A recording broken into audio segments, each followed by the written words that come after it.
Aujourd'hui, tout le monde, j'ai vu un double chapeau, travaille avec deux activités.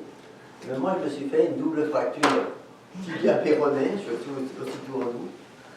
Et je vais vous raconter un peu cette anecdote, cette fracture, mais avec humour. Ça s'est passé en 1988, et ce que je voulais dire avant, justement, c'est que j'avais fait un discours de présentation efficace. Bon, moi, je vais raconter un tout petit peu ce que j'avais fait. Je suis très polyvalent dans tous les types de métiers. J'ai beaucoup de métiers, j'étais enseignant en 10 ans aussi, donc j'ai de la mécanique, je suis massothérapeute, je suis carrossier, peintre, donc je fais de la rénovation, je fais des meubles, donc je suis très polyvalent dans les métiers. Et j'aimerais être aussi très polyvalent maintenant dans les discours. C'est pour ça que je me retrouve à ce master, parce que moi, je vais être un bon conférencier. Donc, je me suis mis 5 ans pour être un bon conférencier, laissons le temps pour faire des choses. Voilà, ça c'est un peu pour me présenter pour de l'autre discours. Et ce que je vais vous raconter, donc, c'est l'accident que j'ai eu au soccer, double fracture, tibia péroné, au soccer. Alors, voilà la scène, je me retrouve en Europe, donc je reviens en Europe, sur un beau terrain de soccer, je suis capitaine de l'équipe, et comme d'habitude, je vous donne l'exemple, et je fonce vers la balle, et un autre se lance vers moi, et au moment où je frappe la balle, il se jette sur moi, et double fracture de la jambe droite. Là-dessus, une demi-heure, j'ai attendu avant qu'on vienne m'emmener à l'hôpital. Donc déjà souffrance, douleur.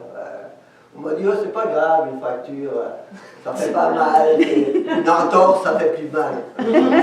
La prochaine fois, je vais leur dire qu'une entorse, je connais ça et ça fait pas aussi mal qu'une fracture. On a l'impression, on touchait le lacet, c'était horrible. Et une demi-heure sur le banc. Après, on m'a dit sur le banc, c'est pas bon. Sur le banc de touche, là, on m'a dit c'est pas bon. On va vous mettre dans le vestiaire. Dans le vestiaire, j'étais tout seul. Et on m'a. Donc, je lui ai dit que je voulais m'emmener un peu dans le rire, donc c'est ça que je fais. Et on m'emmène donc à l'hôpital. L'hôpital, on me perce le talon, on m'étire la jambe, on me met des poids. Et là-dessus, j'attends. J'attends, c'est voilà. Une journée, on m'a dit c'est une journée qu'il faut attendre à peu près, et puis le lendemain on vous opère. Ils viennent pour m'opérer, la pilule, je vais à l'hôpital, je vais dans la salle d'opération, je m'endors, je me réveille dans la salle, dans ma chambre, je regarde, j'ai toujours les poids, toujours ma jambe, pas de plâtre, rien. Qu'est-ce qui s'est passé? On m'a dit, vous n'êtes pas un cas urgent, on a eu des accidentés. Oh, vous allez attendre un peu, ça va aller. Mais demain, on vous opère, pas de problème. Je dis, ok, d'accord, ça va aller. Je n'ai pas le choix, de toute façon, j'ai la jambe, j'ai un étirement, il y a plein de poids. Et là-dessus, je dors, et le soir même, un tremblement de terre. Tout le lit shake, bouge. Je pensais à ma jambe qui va s'étirer, les poids qui vont tomber, là, non. Tout d'un coup, je vois un petit monsieur qui s'était agrippé à mon lit, et qui shakeait, qui faisait shaker tout le j'ai dit, pourvu qu'il ne va pas accrocher mes poids là, parce que là, ma jambe va prendre de l'expansion, et moi-même, en tout cas, j'avais vraiment peur que ça fasse mal. Et en fait, il allait aux toilettes, et quand il est revenu des toilettes, il dit, non, touche pas à mon lit, non, touche pas à mon lit. Et puis j'ai demandé le lendemain à l'infirmière, comment ça se fait qu'il tremble autant, mais en fait il était en désintoxication. Parce qu'il devait se faire opérer et chez aussi. J'ai dit, vous m'opérez quand? Avant que ma jambe s'allonge. Demain, normalement, si tout va bien, je vous opère. Ok, encore une journée. Là-dessus, pilule. On va à la salle d'opération. On m'opère, donc je reviens, je me réveille, et un mal de gorge incroyable. Un mal à la gorge. Je dis, là, ils vont opérer des amygdales, c'est pas possible. Je regarde ma jambe, toujours pas opérer? Je lui ai dit, vous m'opérez peut-être la jambe gauche, je ne sais pas. Eh ben, non, ils m'ont pas opéré la jambe gauche. J'ai demandé qu'est-ce qui s'est passé. Ils m'ont dit, ils ont eu grève des infirmiers. Grève des infirmières, personnel restreint.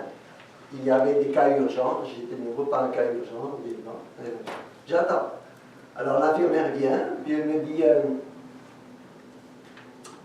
j'ai deux bonnes nouvelles. Enfin, j'ai deux nouvelles. Une bonne et une mauvaise, c'est qu'on va vous opérer demain, normalement, mais vous avez de la fièvre, donc il faut que la fièvre baisse. Comme j'ai pris, parce qu'ils m'ont laissé presque 2 heures ou 2h30 sur la salle d'opération, et ils opéraient d'autres personnes qui étaient plus d'urgence que moi. Donc, et donc il fait très froid, une salle d'opération, il fait 17 degrés. 17 degrés, et puis j'ai attrapé une petite angine. Donc c'était ça. Alors, en conclusion, je vais vous dire que si jamais vous devez fracturer une jambe, essayez de ne pas y aller quand il y a des grèves des infirmières. Une restriction du personnel. Merci.